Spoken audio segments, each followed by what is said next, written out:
Xo'sh, qilinadigan ishlar jadvalga qaraymiz. Ishga borish, ishga borish, ishga borish. Bu yerda baliqlardan saralaymiz. Xo'sh, nima qilishim kerak? Har kuni bir xil ishni qilishdan zerikmaysizmi? Mana qarang.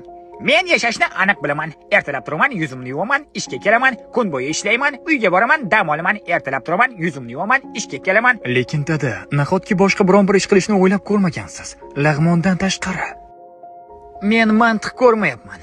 Har kuni ishga kelasan va butun hayoting shu bilan. Va buni evaziga nima olasan? Faqat pul. Pul. Ish sendan tortib olayotgan narsalarni sotib ola olmaysan. Shunchaki o'ylab ko'r. Bizda hamma narsa bor, lekin hech narsa yo'q.